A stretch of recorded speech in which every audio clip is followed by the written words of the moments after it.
Good morning. I'd like to call the Public Works, Procurement, and Contracting Committee meeting to order. This is Wednesday, December 7th. Roll call, please. Calling the roll, Mr. Germana. Here. Mr. Miller. Here. Ms. Conwell. Here. Mr. Greenspan. Here. Ms. Simon. Here. There is a quorum. Okay. Public comment? No, Mr. Chair, no one has signed Public in. comment. Approval of the minutes, November 16th, 2016 meeting. I'll move approval of those minutes. Is there moved and seconded? All those in favor say aye. Aye. Opposed, nay. Motion carries. One abstention. You weren't there. Okay. 2016-0224. Resolution number 2016-0224, authorizing an amendment to contract number CE 0601091101 with DLZ Ohio for consultant engineering services for construction of Stage 1 of the Towpath Trail Extension from Harvard Avenue to Steelyard Commons in the City of Cleveland and Village of Cuyahoga Heights. Hi, Nicole English with Public Works.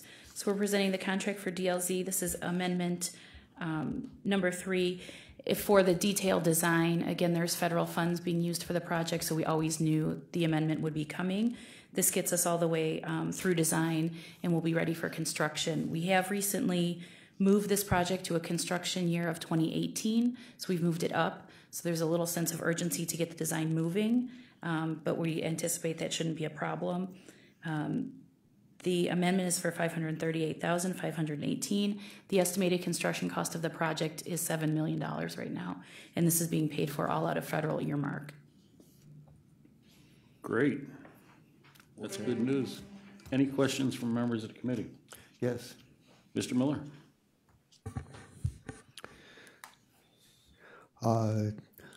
How many people bid on this?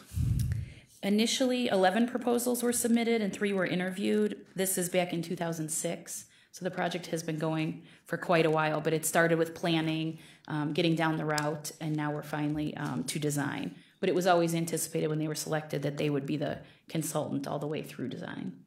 And is the 538,000 number consistent with what was expected? Yes, it's in budget. And is there any minority participation on this project? The SPE, we can't use our SPE because it's got federal yes. funds, but I do believe they still have SPE. I don't have the exact percentage here because it's not a county requirement, but I can get you what their percentage is of the contract. And do you need passage on second reading suspension? Is that requested? We would like that just to get them started so we can hit that 2018 construction. Mm-hmm. Yeah, it puts you back a month if we don't do that. Correct. Yeah. Okay. Any other questions? Okay. Ms. Simon? Just a question on the towpath itself. So where are we and how much more and what? So stage 3, we're awarding right now. You're going to see that coming through on council soon. The actual construction will begin in the spring. And then stage 1 will be the next piece to go to construction in 2018. And then stage 4, which is the final piece that gets us from Literary to Canal Basin, will come in 2019. And that's the end of our projects. All right. Okay. Mrs. Conwell? To Ms. English, what exactly will be in this in the stage 1 that we're voting on now? So the work they're performing is the final environmental analysis, stage 1, 2, and 3 plans. They acquire the right-of-way, and then their final design of the project. As far as what stage of the project, this they call it stage 1 of the towpath. This is from Harvard to Steelyard Commons. So it'll connect with the piece that was built by the developer of Steelyard Commons. Is there a reason why we went out of the numerical order for the stages? Because Steelyard got done quicker. So as they put the development in, they did build the trail as part of that. And then we've been working on stage 1 for quite a while. There's some hiccups with environmental concerns, so we had to keep rerouting the path. So we finally have a path that everyone agreed on, and we can now design. In the final design, when all of them are finished, is there some kind of uniformity to know that this is the towpath trail? Yeah, it's got marking, and there's different wayfinding as you go through that identifies it all as pieces of the towpath trail. So it's one big connected trail. Thank you. Mr. Chair, just Ms. Simon? so what's planned for the final when we're done? Is there going to be? I'm sure there'll be a hopefully big some event. big event, and that would be anticipated 19 or Probably 20 by the time 20. everything is constructed. Okay. But typically, there's a big stakeholder group, the Metro Parks, Cleveland, us, the Ohio and Erie Canal. They do like to do events to commemorate the final. I'm sure at the end, they'll be even bigger than each piece individually. Mr. Connell? And that final, can we coordinate it where there's a time that we're not in committees? I know they've had several little celebrations as they've been completed or something's been completed, and it always falls during this time when we're down here. You're stuck here. Yeah. We'll make sure of that Thank when you. we coordinate times. Well, if I can, Mr. Chair, there's a meet and greet at the airport today with the new manager as we speak. Manager of what? Airport. Cuyahoga County Oh, District. We have a new manager. Maybe we can do that at the end. okay. Any other questions on the towpath trail extension? Okay, I'll move for second reading suspension. Is there a second? Second. Any final questions? All those in favor say aye. Aye. Opposed, nay. Motion carries. Janine, can you please add my name? I Mine was as well. involved in 20 years ago with the Ohio Erie Canal towpath, where we got the park in Parma connected to that. So they had to kind of make a little, going north, they had to make a little left hook to get to Parma. But, so it's a big deal for Parma to be part of that. Add mine too. 0013. Ordinance number 2016-0013, an ordinance enacting Title 14, Animals in Chapter 1401, Animal Abuse Registry of the Cuyahoga County Code to require violators of specified statutes of the state of Ohio's animal cruelty law to register with the Cuyahoga County Sheriff. Okay, can we hear from Council Member Simon? Thank you, Mr. Chair and members of council. I wanted to start off by introducing a few people in the audience who I'm going to be referring to regarding this ordinance. First, we have Mindy Naccioni from the County Kennel, and we have Sharon Harvey from the APL, the director, and Director Amy Beekler from PAWS, which is a large rescue group in Northeast Ohio. So the genesis of this legislation came to be after the passage of Goddard's Law, which, if most of you, I think, know, but this is something that just passed at the State House, which designates a felony, enables us to get felony convictions for animal abusers. And I wanted to introduce the audience first because Amy Beekler, I want to recognize, was extremely instrumental in getting this passed. She worked with Dick Goddard and was there every step of the way. I had doubts that this would ever pass. It went through once. It never got anywhere. But the second time, it actually went through. And we were lagging in the United States as being one of the last states to have a felony for animal abuse. It was backward, and it took a while, but I've been watching and waiting. So now that there is the ability to have felony convictions, I thought it was really important to follow up at the county to have an animal abuse registry where those convicted or who plead guilty to felony abuse of an animal, and these are companion animals, by the way. There's a lot of exclusions. We're talking basically cats, dogs, and probably rabbits, and animals that live in our houses. Turtles, probably. Well, ask Amy. So these are very extreme cases of abuse. The standard's very high for a felony. It's intentional acts. It's extreme cruelty acts. It's not a situation where somebody leaves a dog tied up for 10 hours and it freezes. Unfortunately, I would probably want them on the registry and not to have a dog. But this is what we have. So what this registry does basically is once somebody's convicted or pleads guilty to a felony animal abuse charge in the county only, we will have an automated button through ProWare, which will alert the sheriff's office that there's been a conviction, and they'll be able to upload information about the one convicted of abuse. So this will go on the website along with the arson registry, and we have, of course, the sex offender registry. So this would be the third one. And the purpose, obviously, is to make sure that when somebody goes to buy an animal who's been convicted or adopt, that the adoption agencies, our county, our rescue groups, anybody will be able to check on this website to see who's applying for an animal or buying an animal. We'll see their information and make a decision at that point whether they're going to adopt, because the actual felon convicted is not allowed to ever have basically an animal under this ordinance. So the mandate's not on the rescue groups, it's not on the adoption agencies to prohibit adoption, it's on the actual individual who's on the registry who has the prohibition from adopting. There's a civil penalty if somebody convicted of a penalty goes to adopt or does so. There's a $500 fine, and they have a chance, they have due process through appeal process through the county, which I can talk more about if there's questions. So that's the background. The intent, obviously, is just to keep animals out of the hands of convicted animal abusers. Questions? I've got a couple. So I'm not familiar with the felony part, and I'm just wondering if someone is mentally ill or has an alcohol problem or a drug problem that would abuse animals,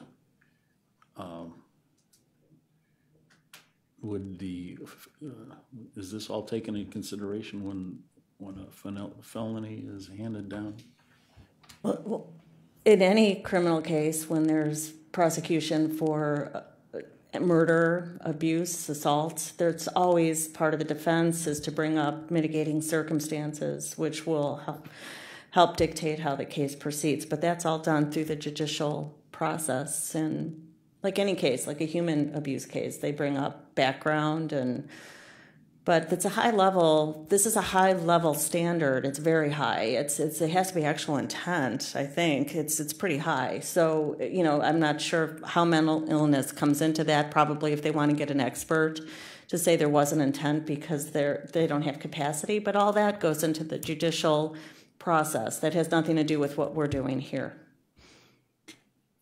Well, the reason I'm bringing that up is, I think someone that is that cruel and does these things to animals,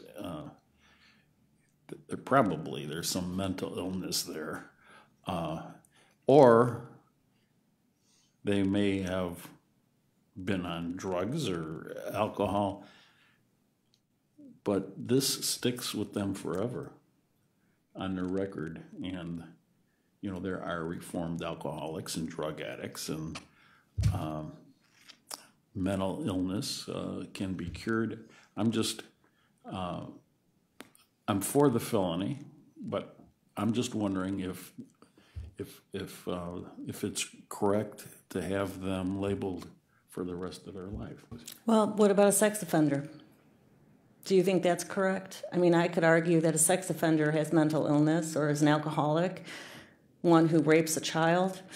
They go on a registry, and they're going to be monitored for the rest of their life. So there's no difference in a lot of people's minds between an innocent child or an animal, because they're all sentient beings. And I can tell you that animal abusers, we have statistics, are in line to abuse children. They're in line to be serial killers. We find that serial killers have usually history of animal abuse. So I would argue that if there's no difference between somebody who has the intent, don't forget the judicial process is going to have to rise to the level of intent. And these are extreme cases, setting animals on fire, all kinds of, I think Amy can talk about some abuse cases when we're ready. I asked her to come. to talk about some of the abuse that she has documented in the county and elsewhere. But this isn't cases of people kicking a dog. These are people that have malintent, that have evil intention, and have done things that no person should ever be doing to a living being. So in my mind, there's no reparation. There's no type of, nobody should have an animal that does this, just as you would never put a child in the home of somebody that rapes a child, I would hope. Okay, well, let me just answer that. I'm a little offended that you're making a comparison to a child or abuse of a human in comparison to an animal. And I understand there's a lot of attention and love for animals, so on and so forth, but there is a difference. And so I don't equate them at all. I would like you to give me the difference. I mean, I will sit here at this committee or have a discussion about why a sentient being is considered less or different when they feel the same pain. I appreciate your consideration of differentiating a non-human animal, but we are animals as humans, and just because we have a brain and we have the capacity to have nuclear bombs, we have different intelligence. There's no difference in what these animals feel. And when you focus on the felon, it doesn't matter who the victim is. When you take a life and you have malintent and you do something so extreme, and when Amy comes up, she can talk about that. And I appreciate your concern about humans not having animals, but I consider the victims and a history of somebody who does that and what happens when they get away with it. They don't stop. And there's no program that's in place that's going to teach somebody not to put a cat on fire or put a dart through its head. I get that, and like I've said at the beginning, I think anybody that does that, the felony is apropos for it. I'm just saying that I don't know if the act was done when the human was temporarily not in full capacity. I'm just wondering if they should have this stigma for the rest of their life on them. So I would just say, Mr. Chair, it's not a stigma. It's a prohibition about having an opportunity to continue on with having the privilege. This is a privilege to have living beings in your home. This isn't something that's a right to bring in living beings and do things to them. And that's what this Goddard's Law anticipates, is that it's something, these are not objects. These are not things that somebody who's drunk and throws in the garbage can come back and be able to have that object. These are living beings that matter, and it's equally offensive to me to have somebody differentiate the victims based on their intelligence, because I think that's what most people try to say, is that human animals are somehow more intelligent than non-human and therefore deserve less or more protection. So I appreciate this as a really healthy, good conversation. what about the cost? That's the second part of this. I understand there's a big expense for the sheriff's department for keeping track of where certain felons live within so many feet of a school and so on and so forth. Is there anybody looked at if there's any costs associated with this? Sure. Thank you, Mr. Chair. By the way, I've met with Director Bova on several occasions, so has staff, and have talked with the clerk of courts and the presiding judge, Russo, on how this will work. And the cost is negligible. I mean, it's simple, as I said, through ProWare to have a button. It just uploads, and there's no obligation on the sheriff to monitor location. It's really just inputting, uploading information on the convict's information. That's it. It's not costly. It's not time consuming, and hopefully it's not going to be volume consistent, because I'm hoping there's not a lot, and we don't expect a lot of these cases to come through. So it's not going to be a busy registry, I hope, because I just hope there's not too many felony cases going on, but the 1 or 2 a year perhaps that come through will be really just not even negligible time for the staff at the Sheriff's Department. Okay. Thanks for the answers, Ms. Conwell. Through the chair to Councilwoman Simon, how many cases do we have now? Do you know?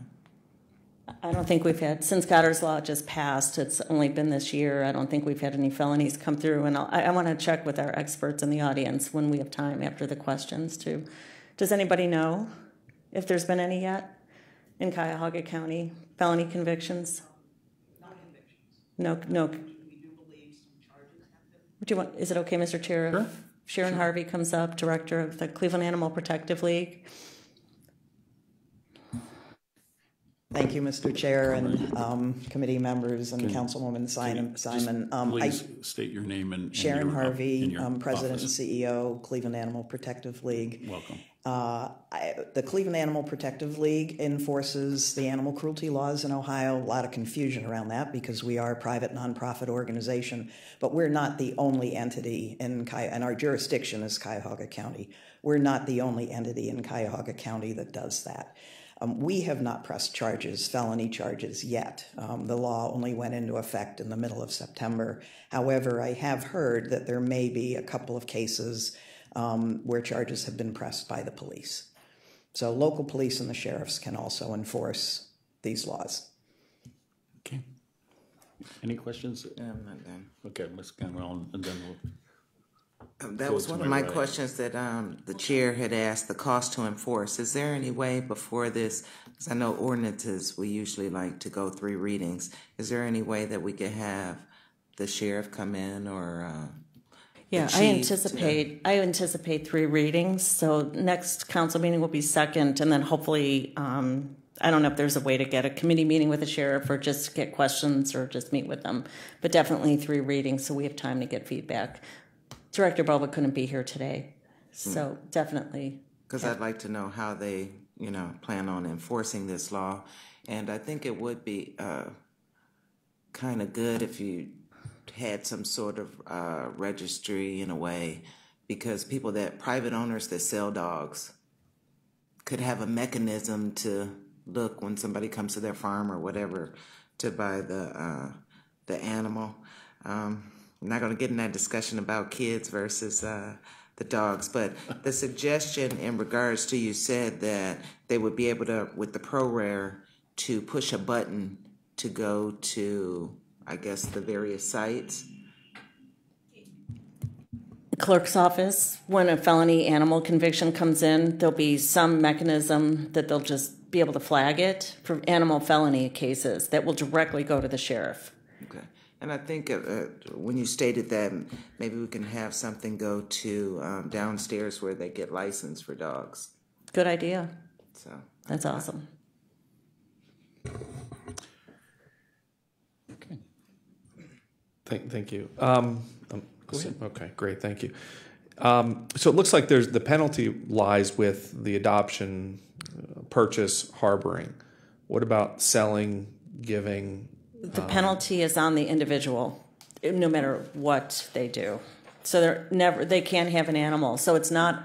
They can't. But obviously, if a pet store is an example, or someone gives a gift, so it's only on possessing. It's not. So it's if you look at selling and receiving of stolen goods, it's only on the possession of the stolen good. Good question. I'm not saying this is stolen good, but I'm saying in that analogy, you can get arrested for selling a stolen good as well as possessing stolen goods. Are we saying here the penalty only resides with the person who owns the animal, not the person who sells or gives or gifts? Correct. And And that's a good question, because a lot of the registries going up and around the country, and even there's a bill I think was introduced at last session at the state, you can check that out, looked at imposing some kind of penalty on the actual rescue group or adoption agency.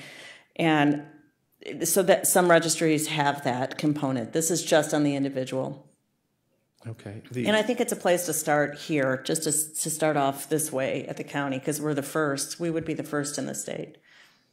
The first is, are there other states or other counties that have this type of provision? In New York City, and I think the state of New York now has it. They were one of the first. And there's another state, Virginia. There's a couple, and I can get you those that I've been researching. Is this modeled very much like theirs? Similar. Okay, so okay. What's different is some of these registries, as the bill was pending in the state, have penalties for the actual adoption agencies, rescue group, seller, and imposing that on them. And I think as a start here, this is just a user-friendly place for those who are going to avail themselves to this opportunity and this resource to go to. But I don't think our sheriff yet is ready to start going after the actual sellers or adopting agencies. Okay, and there was discussion regarding cost to create the registry. You're right, it very well may be as simple as a new code. I'm not familiar enough with ProWare to understand if a new law is enacted that they probably it's just a code section that's put into their system, and then that could create a registry. But there is a cost to create this. And ProWare, as we know, is extremely expensive to make any modifications to, let alone to create a registry off of that data, which will need to be created somewhere, even if it's our own internal IT department, who does create websites, and they could pull the data off of there. I'm just curious if we have any, I know Councilmember Conwell asked this question, if there's any known cost of what it's going to take. I'm going to talk about just having ProWare identify this new specific code. And like I said, it may be a simple new edit in a code, like a code, not a code of computer language, but a statutory code, which then triggers a registry. But then there's the other cost of creating the registry, the software, the web portal, or the website, or whatever we're talking about. Do we know what those costs are going to be and where that money is going to come from? Well, IT was involved, our internal IT was involved in a meeting as well, and what they're telling me is this is not going to be, it's negligible. There was nothing, I mean, I can quantify it and get that number for you, but from what I understand from the sheriff as well as IT and the clerk's office, this was not going to be something that was even on the radar, but I can get those numbers. Yeah, I think our IT department's going to be involved, and it's not really going to be out of pocket because of that. And then obviously, if you would at the same time, there's ongoing computer maintenance, software maintenance related to this. It just comes up. And then question regarding the monitoring. Okay, so I'm trying to understand so how this works. So somehow there's an identification that somebody is abusing an animal. They're convicted of a felony through the court of common pleas, correct?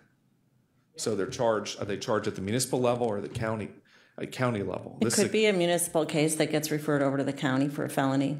That's all due process. I mean, that's just our judicial system. No, so it winds up at the county. Felonies wind up at the county, and that's where things are heard through either a plea or a trial. So these are felony. I'm not familiar enough with Goddard's law. Is Goddard's law felony convictions, or Goddard's law is all felonies? It's all felony. Okay, so they go to our court of common pleas. They're found guilty or they plead guilty. Then they're subject to be put into the registry.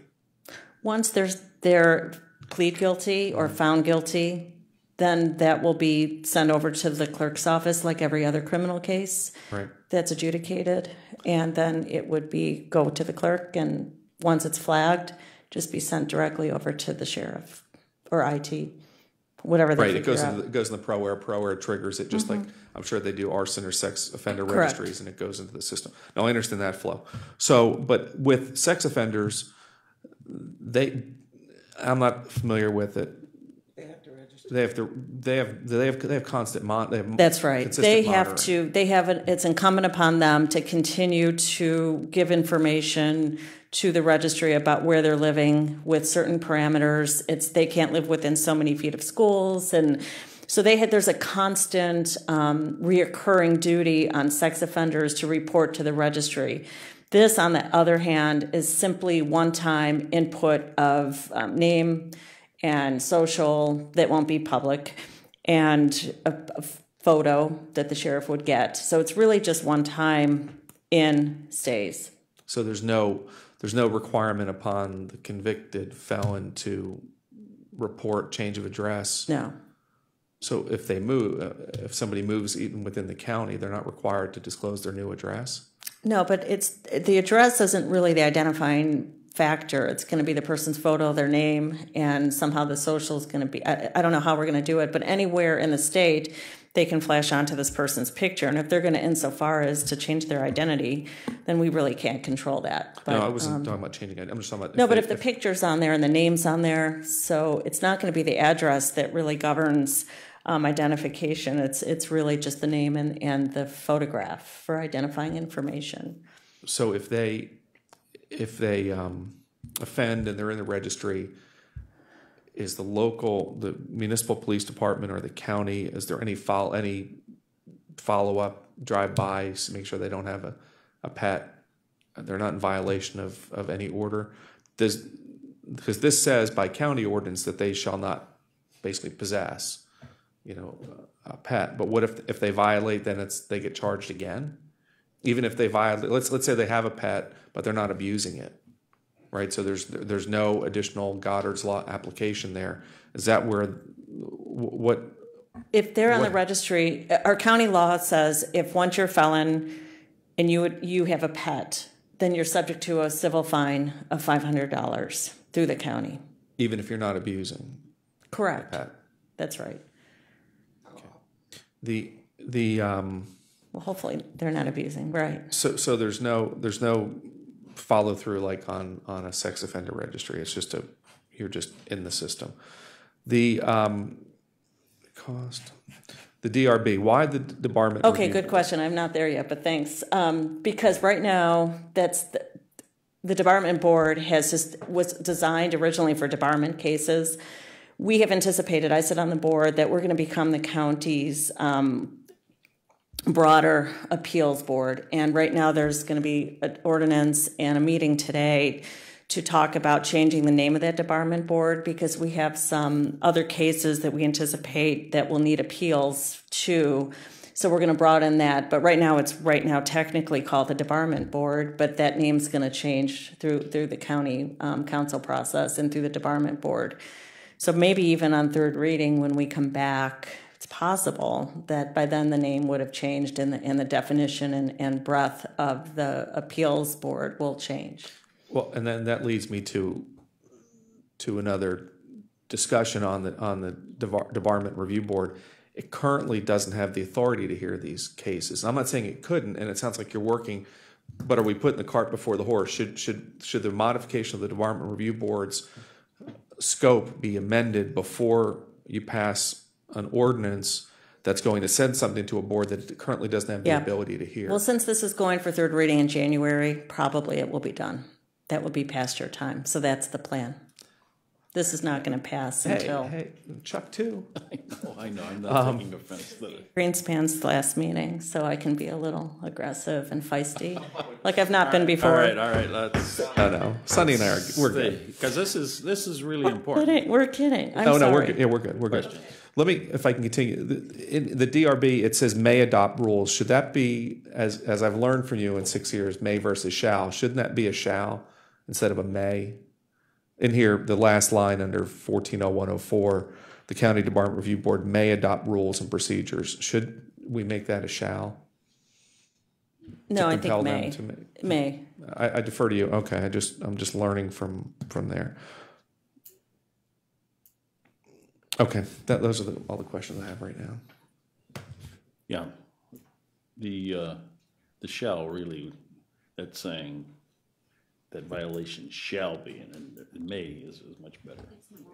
Yeah. We're just talking about the rules of the due process board. Yes, I have first of all, I appreciate your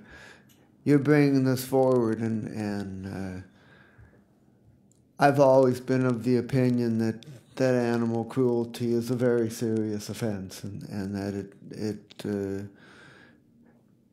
typically suggests problems that lead to other even more serious offenses. My question is in terms of process. That suppose that a person is convicted and they're placed on the registry, and thereafter they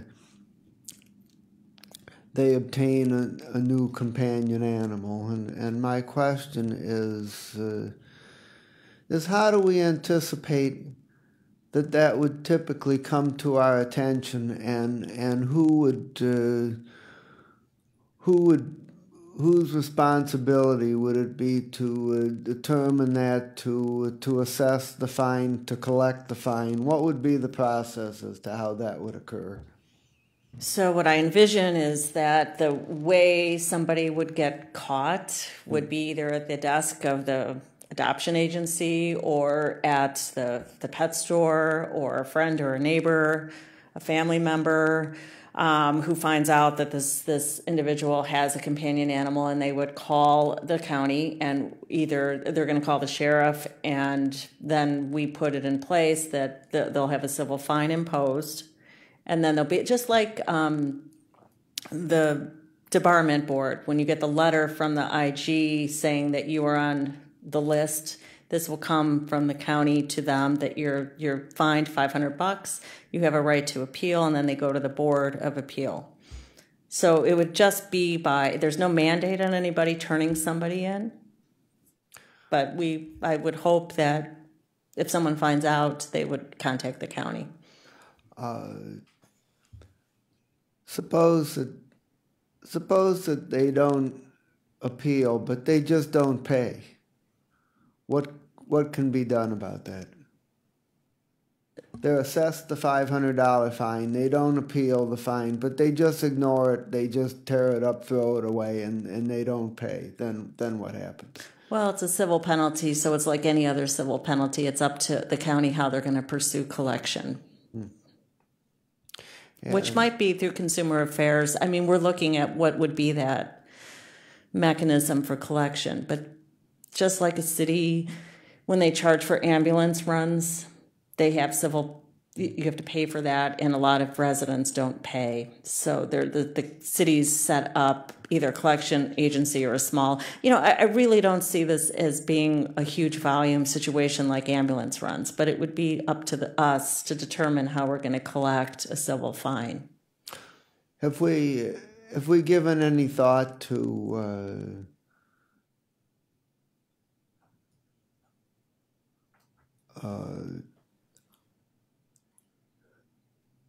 imposing a duty to report on adoption agencies? Yes,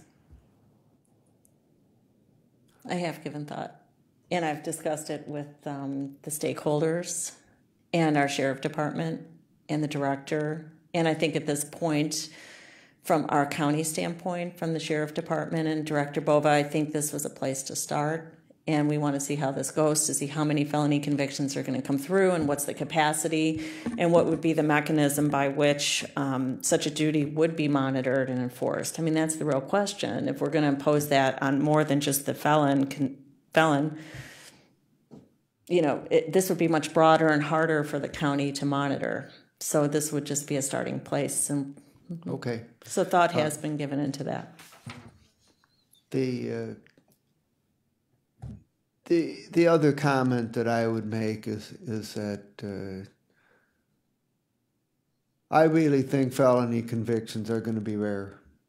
The state law imposes a high standard, and we know the strong tendency in the court system for things to be plea bargained, and I think only in the most egregious of cases is it going to go the full felony route. I think in in the vast majority of cases, it's going to be plea bargain to a misdemeanor, and this provision isn't going to apply. So I think we're not going to have huge numbers of cases. I agree. You have more questions? Are you done, Ms. Miller? Just Ms. Conlon. on the fine bit, how often will they? I think that needs to be determined in the legislation as well. How often will they have to pay the fine? Because there can be somebody that notifies that they have a dog, or they have an animal. I'm assuming that this is going to cover more than just dogs, right? So they have an animal in their possession and they shouldn't. So they're sent the notification and fined. How often will we, keep doing that, each occurrence, Good for reoccurring. Yeah. Yeah, it's good each time. So thanks. We have to look at that. And then I would look at, we talked about people purchasing animals that are cruel, but what about breeders? People that breed animals on their farm that might not, I think you talked about that before with horses or something, people that had horses in their. Anybody who. So I think breeders should be included if this should pass. And the part I am leery on is holding accountable people that would give it as a gift, or on the other side of the coin, as Councilman Greenspan stated, because there's a lot of us animal lovers that you're not gonna.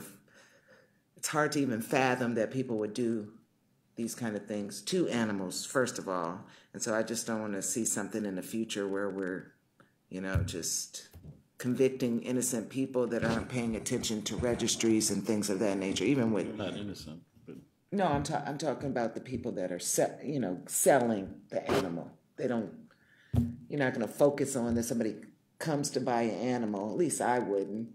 That they're going to do something cruel to it.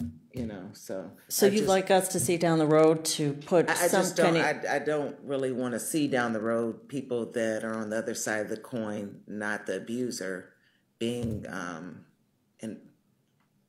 held responsible. Yes. Okay. We're not exactly. The breeders, by the way, anybody who's convicted of a felony, whether they're a breeder or everyday Joe, are included in this if they're convicted of or plead guilty to a felony. So they're already in there in the mix. A breeder, shops, pet shop, groomers. If they do something cruel and they become a felon, they'll be on here. And the reason I bring that up is because when you get into the various wards and you deal with neighborhood relations, I've heard had 50 million different people call our house with outlandish things about how I might view my dog versus or raise my dog or treat my dog versus how you. And I just don't want to see that, as a mechanism. People say, oh, well, I'm just going to call and report on them. And Well, remember, it's a felony. It's only people convicted of a felony. So it's not the person that tethers its dog all day and night without shelter or water, unfortunately. That's neglect. So, Mr. Chair, if before we're done, I wanted to see if the stakeholders could at least come and Let me just talk ask a little bit. a couple other questions. Yeah, when you're done. Okay. Okay, well, I'll go ahead, Mr. Miller. This kind of relates to the question of separate occurrences, but I just point out the fact that there's no provision for removal of the animals for a person that's in violation. So if we don't have a provision that there can be multiple assessments of this penalty, it would seem that the person could say, well, the the $500 fine is the cost of doing business, but once I pay that $500 fine, I'm in the clear and I can keep this animal to my heart's content. And the question is whether that's not our intent, and whether either we have some provision for removal of the animal, or else we have some provision that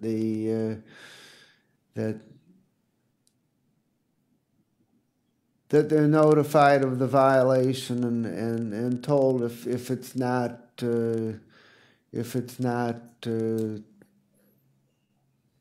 taken back to shelter or whatever needs to be done. If they still have the animal, the penalty can be applied again and again. I like the idea of removal. So thank you. We need to look at that. Because you're right, some people might just want to pay the fine. I might just pay the fine one time. Yeah. Yep. The question, are you done, Mr. Miller? No, okay. So this Dick Goddard's law, do you know, is there anything attached to that, because it's state law, where people convicted of Dick Goddard's law have a registry anywhere in the state? No. Okay, so the reason I'm asking that is I do know that if the felon, and probably is going to be sentenced to jail time, we know from other committees that we've been on that felons convicted around the state, we have more felons coming to Cuyahoga County than felons from Cuyahoga County. So basically, this registry is only for people that are convicted of a felony, according to this law, that are from Cuyahoga County. But we may be having all these felons coming from other parts of the state, and there's no registry part to that. Right. They won't be on it. So that was one thought. The other thought is, I know the big expense with sex offenders, child molesters, is keeping a track of where they live. Okay, because a lot of them are transient and they move from place to place, so you got to keep the address up to date. That's probably a very big expense. And if this is just a one-time registry, I'm wondering if the address should be in 140102 A1.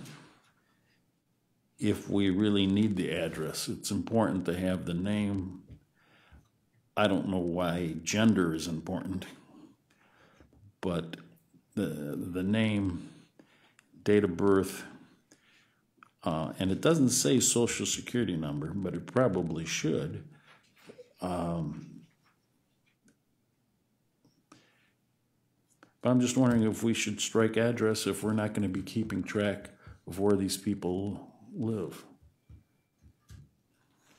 I would like to keep address. I mean, if they move, they move. But at least initially we have that contact information. It can't hurt. And I like the Social Security added to that. It just won't go public, but the sheriff will have it. I just want to make sure that where we put the Social Security number doesn't have to wind up on the actual public site. And we have number 3, any other information sheriff considers necessary. And I agree we should strike gender. Thank you. So we'll look at where to put Social Security, to make sure it's in the sheriff's hands, but not the public's. But I do want to keep the address, at least initially. And that matters because of if they have to be located later, that could be a family member's house. It's a point of contact. Yeah, again, the big expense with sex offenders and child molesters is keeping track of where they live. And especially because of the laws that say they cannot be within so many feet of a school and so on. So it makes sense for address. I just don't know about keeping the address here. So are you moving to amend? I want to keep the address on here. I mean as far as gender. Sure. Unless our law department staff has any consideration why we need that. No? Okay, I didn't think. Yeah, I can move to amend to strike gender in paragraph 1401.021. 1401.02A1. I'll second that. Discussion on the amendment. All those in favor of the amendment say aye. Aye. Aye. Opposed, nay. Yes, Mr. Miller. It appears that there was a substitute submitted with a couple changes. My question is whether you would like a motion to accept the substitute carrying over the amendment on gender. I do, and I wanted to add Social Security to this line. So do we accept the move the substitute first and then put these amendments in? So I'm going to move to, let me just tell you what this, so do they need to revoke their first and second to the amendment? We'll just wait. We could wait. We could accept the substitute with the amendment on okay, gender fine. carried So why don't we over. have the second amendment then to add Social Security to this, and then we can move everything together. So I'm going to move we add Social Security number to 1401.02A1. I'll second that. I wonder if we need to say to be kept confidential. I'm looking at the language when I was speaking. I think it's okay. That it doesn't mandate that information go on the registry. It's just that the sheriff make the registry. I'm going to defer to our staff. Is that okay, Mr. Chair? Sure.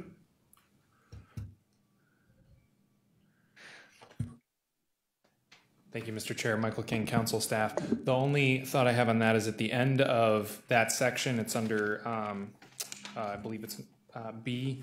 It does say that the registry should include all of the information listed under paragraph A of that section. So you could either exclude social security numbers at that point or take out that reference entirely and simply allow administratively the sheriff to determine what information goes on the website. So that was my only thought on that. However you want to handle it, it's fine. Mr. Chair. Yes, Mr. Point Greenspan.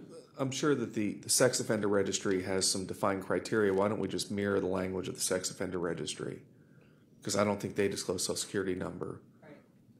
And that way, instead of us trying to determine what we want, we'll just defer to what's already common practice. Just as a suggestion. I think we already did look. This is, we'll take, I'm going to, so we can't have social security number here and just hope administratively they do it.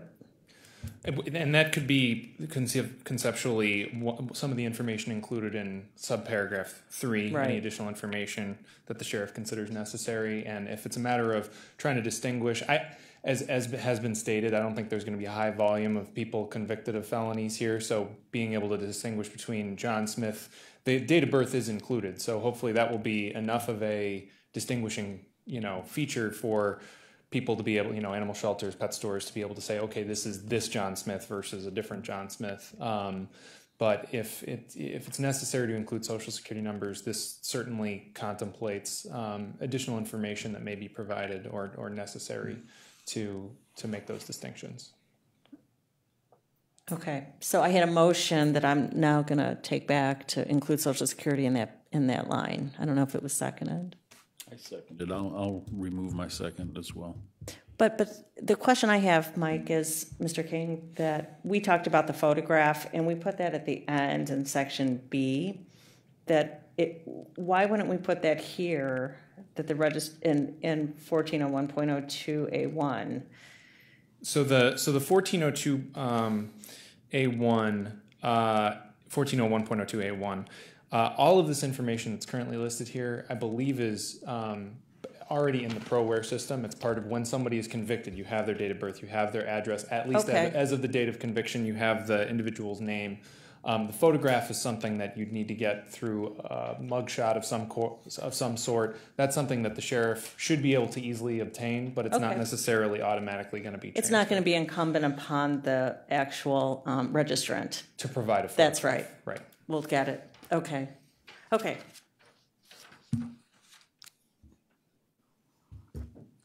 Okay. Everybody okay with that? And Mr. Chairman? Oh, the substitute. I will move to accept the substitute, making a diversion in front of the committee, and also include in my motion that we carry over the amendment on gender into the substitute. Second. Okay, it's been moved and seconded. Any questions on the motion?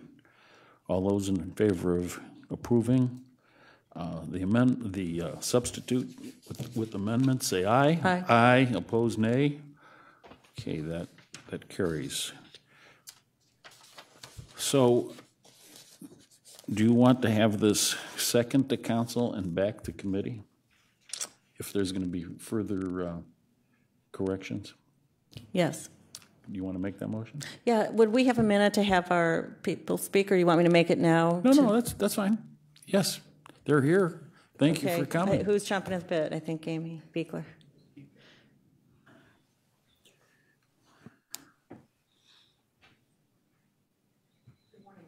Good morning. My name is Amy Beekler. I'm the Executive Director of Cause Ohio. We spearheaded HB60 Goddard's Law. It took us about 4 years to get it through. When we sat down in interested party meetings and committees and so forth, we stressed the causal link pertaining to something that you spoke on about child abuse, domestic violence, so forth and so on. It's all linked, okay? There's one thing I want to bring to committee's attention. The piece that I worked on very heavily when it came to HB 60 was the fact that the Federal Bureau of Investigation decided in January of 2016 to make animal abuse, put it in 4 different categories, but give it its own. Instead of throwing it in with all the other. I think what Ms. Simon is proposing and what you're considering will help you streamline your data reporting to the FBI. And HB 60 covers the most egregious cases of animal abuse. The language and unfortunately, negligent was taken out, but the word that is still in there is the word knowingly. Knowingly causing serious harm to a companion animal, a cat or dog, no matter where they are kept. We're talking about the most egregious acts. We're talking, it did not happen here in Cuyahoga County, but just for an example, the situation in Belmont County where 2 dogs were knowingly shot and killed.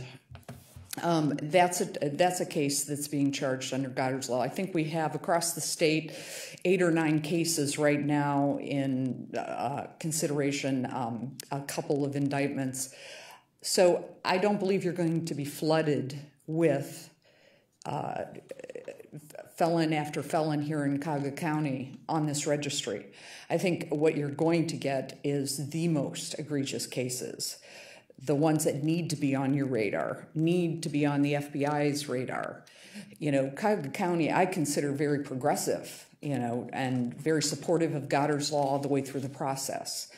And so if you have any questions that I can answer, I'll be more than happy to answer. There are two other individuals here that are very knowledgeable with firsthand animal cruelty cases.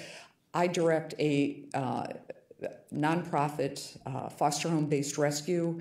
We are in good standing since 1976 with the state of Ohio. This registry would allow us, when it comes to someone submitting an application for adoption of one of our animals, to take a look-see and see, has this person been convicted of knowingly causing serious physical harm to a companion animal?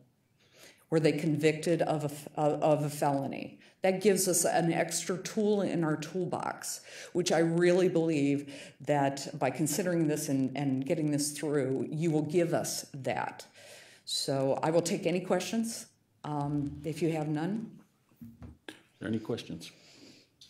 Just a reminder of the Belmont County case. I think that's the deer hunter case, It is. right? Do you just want to say what happened with that?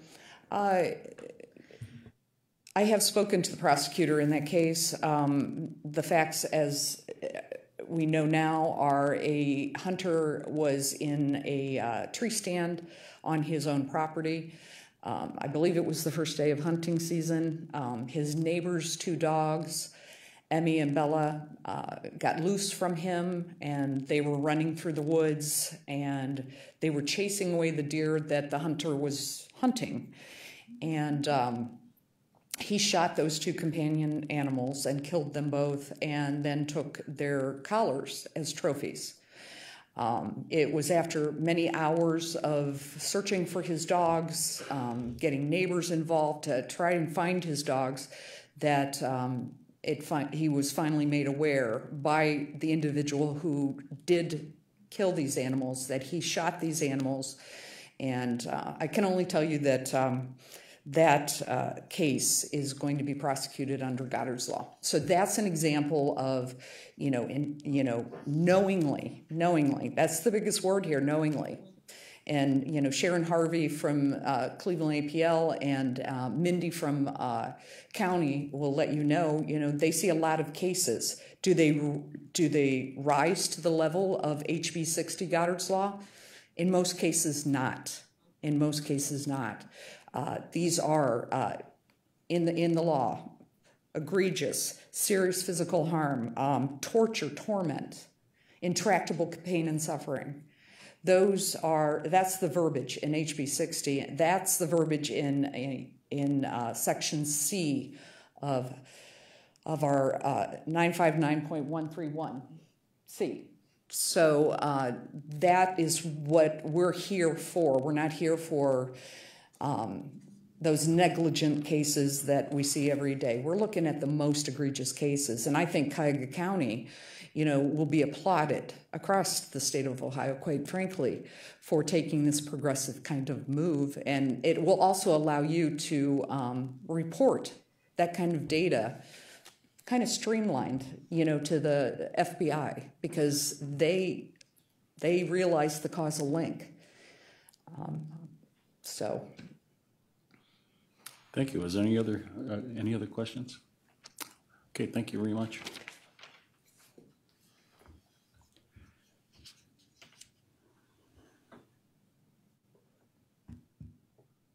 Good morning. Good morning. Mindy Naccioni, the animal shelter administrator for our animal shelter here in Public Works.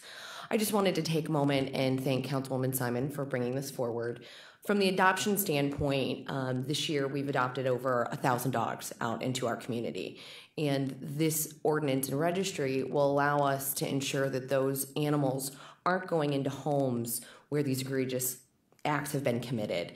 We spend a significant amount of time discussing and screening and talking to people about the animals we're about to leave our shelter and go into placement with them. The thought that one of those people who's been convicted of one of these egregious crimes could walk into our shelter, kind of pull the wool over us and then leave and go home and have one of these horrendous acts happen is very upsetting. So this registry, from that adoption standpoint, is very progressive, puts us in a place where we are making better and knowledgeable placements into homes as opposed to being a little bit in the dark. as it's been mentioned multiple times. We don't believe this will be a large list, but we are a public shelter. We are an open admission shelter. We have breeds of all types, and they attract all different types of folks. So keeping those animals into the right home so that they don't come back and so that they don't end up being a victim of one of these crimes is important, and it does put Cuyahoga County in the front lines. And I just want to thank Councilwoman Simon for moving this forward. Okay, thank you. Thank Any you. questions? Mr. Miller, she has a question. If we pass this legislation and somebody came in requesting to adopt an animal and they were not a person on the registry, but had the same address and seemed to be from the same family, would you use that as cause not to do the adoption? You know, we've spent a bit of time actually discussing this and what the legislation reads and what's the best placement.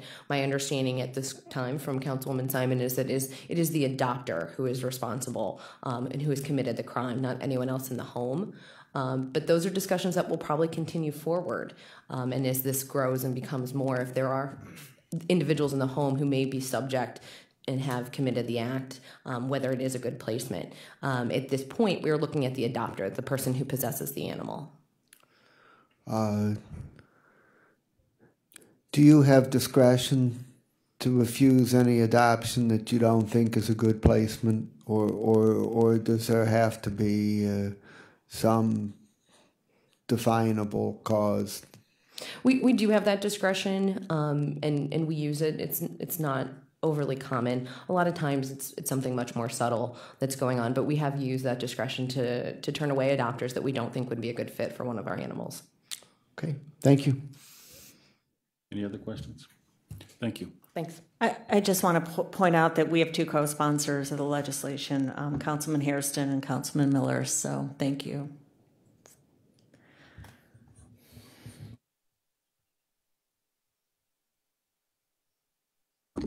Mr. Chair, Sharon Harvey, President and CEO of the Cleveland Animal Protective League. Again, I think I can echo everything that both Ms. Beekler and Ms. Naccioni have shared with you. I think the one other thing to add about the importance of having a registry in our county, we do approximately 6,000 adoptions a year. So we interface with a lot of people coming in. We are able to look and see who we have prosecuted, and right now it has just been misdemeanors, but we can add that tool from our own experience for the cases we handle to our decision making about who adopts an animal from us. But what we don't know is if the police or the sheriff have handled a case, and if in this case now there has been a felony conviction. It's a case that hasn't been handled by us. And more importantly, the rescue groups and other shelters in our county out there have no idea unless they are searching the public databases or the dockets to see what the charges are. And of course, that's extremely prohibitive, I think, from a labor standpoint. So this will be an excellent tool for shelters, rescues, humane societies to be able to use. I think there's a second issue that's around the ownership of an animal for somebody who's convicted of a felony.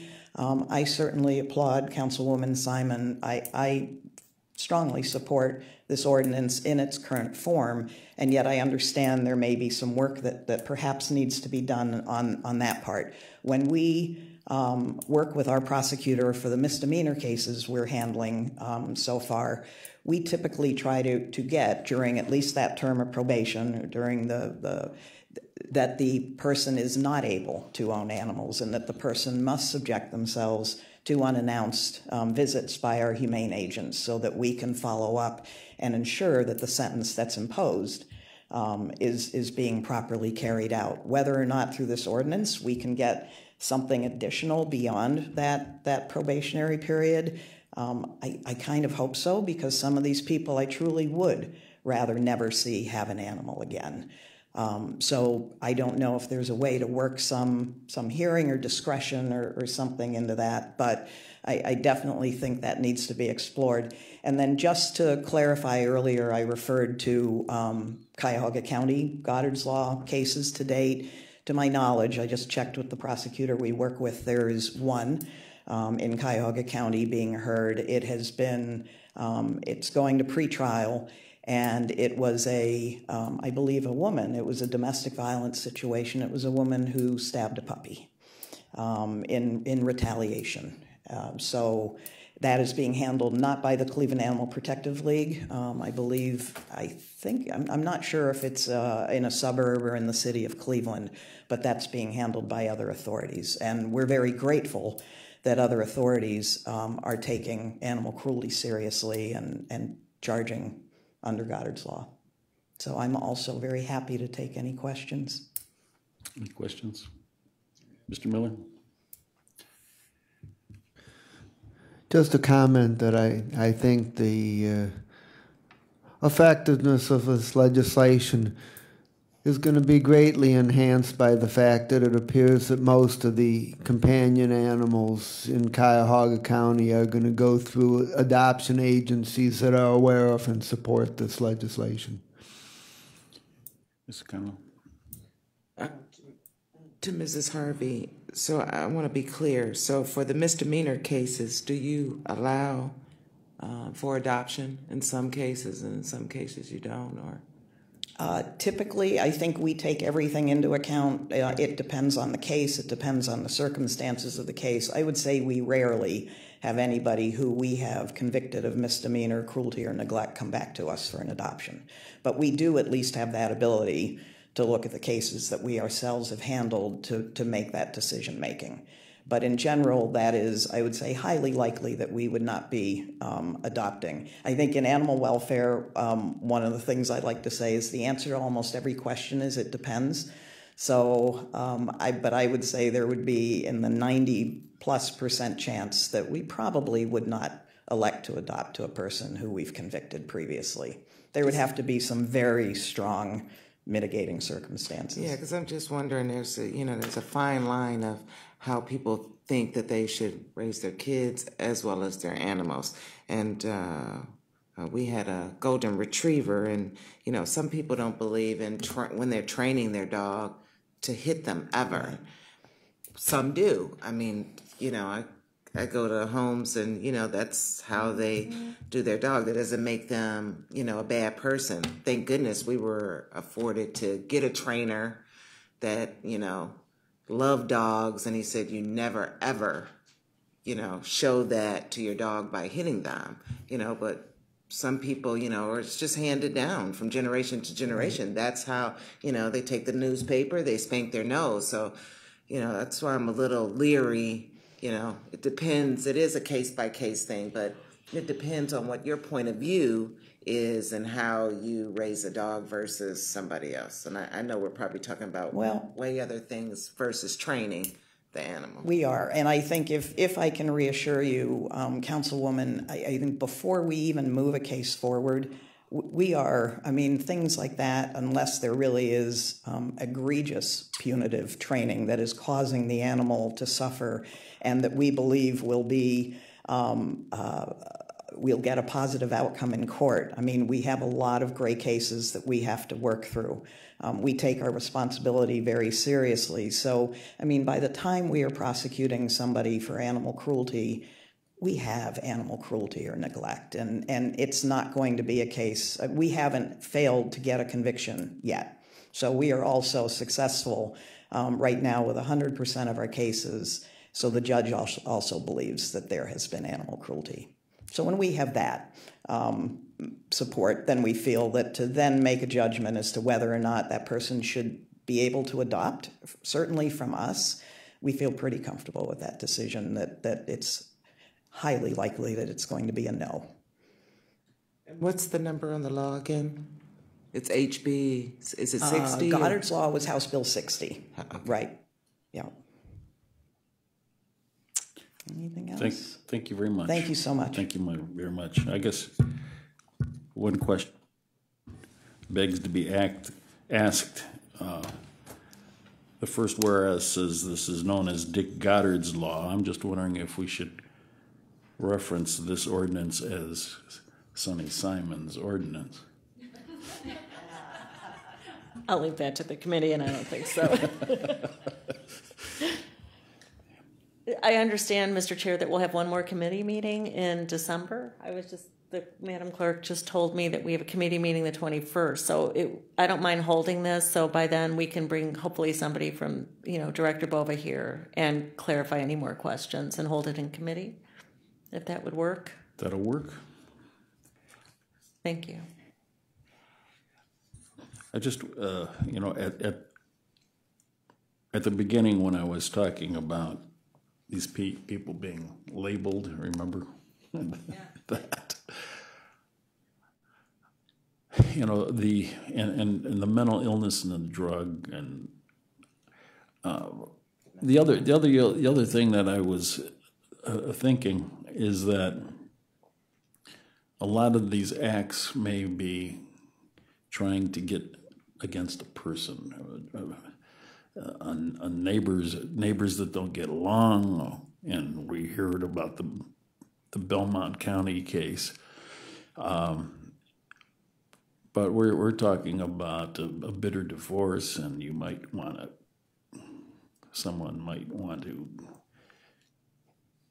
do something to the pet to get at the,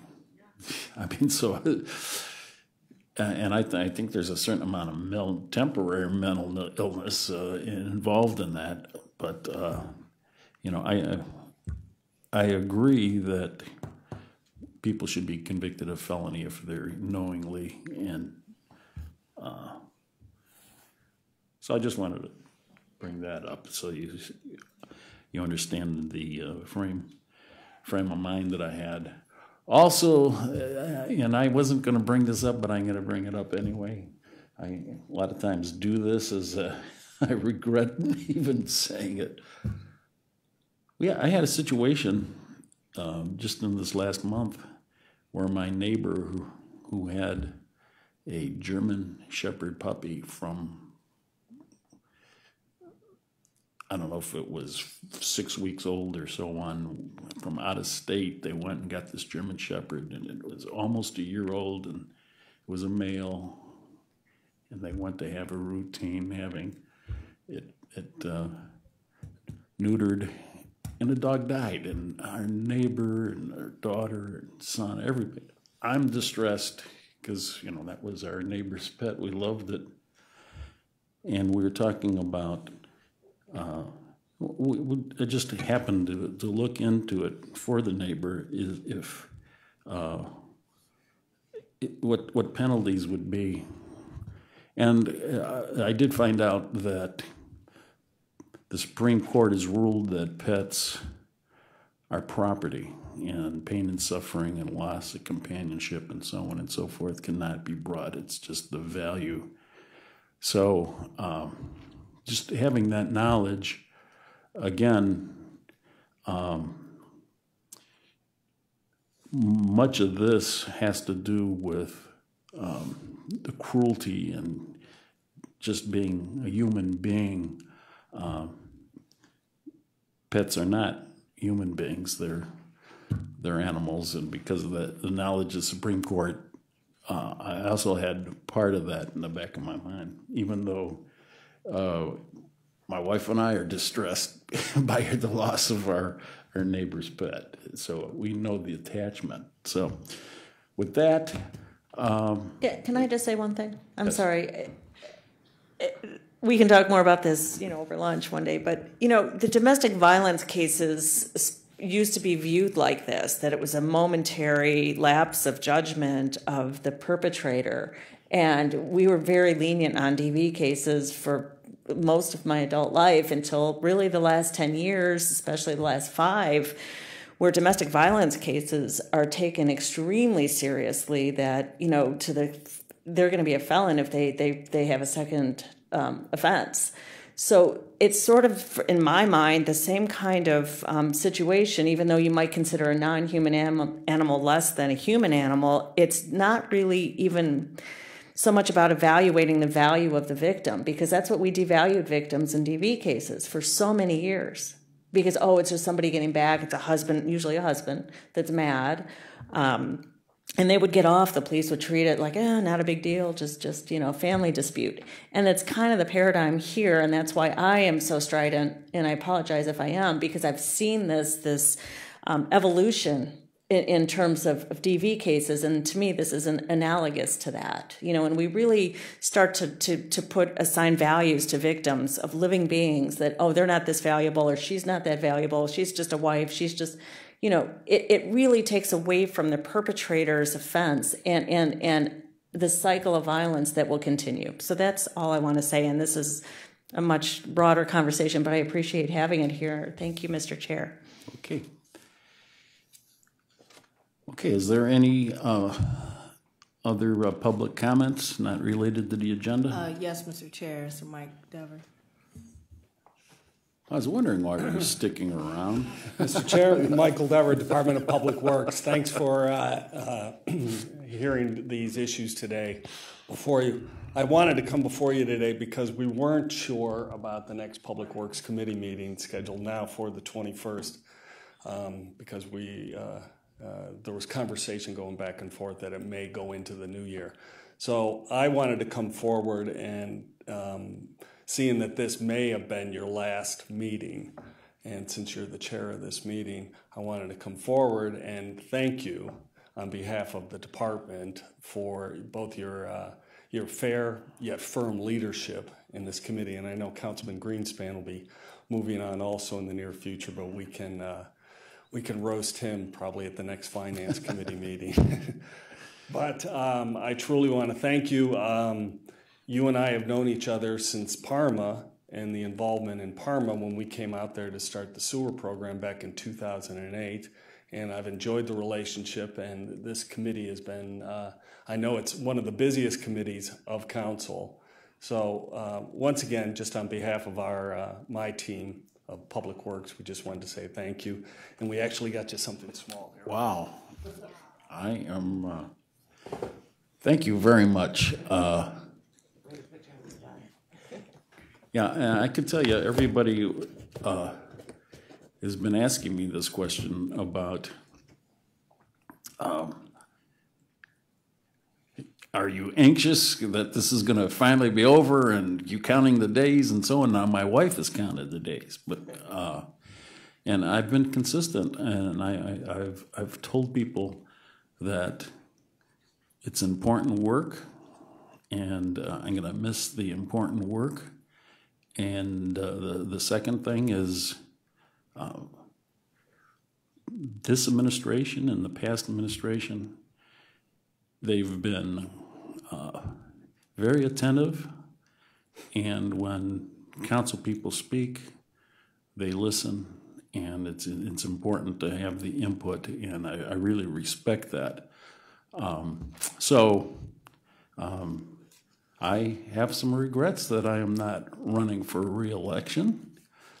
Because of that, I'm going to miss making important decisions. And so I appreciate your comments, and that's what's on my mind. Right. Well, thank you once again, Mr. Chairman. And like I said, it's a partnership between the administration and council on moving any of this legislation forward, and we recognize that. So once again, thank you. Well, thanks. This is Bakery. Anybody that wants to have a before lunch treat, you're welcome to come up. At this point, how many hours do we have left, Mr. Green? 575 hours left for me and Mr. Greenspan until their end of her career. This meeting stands adjourned.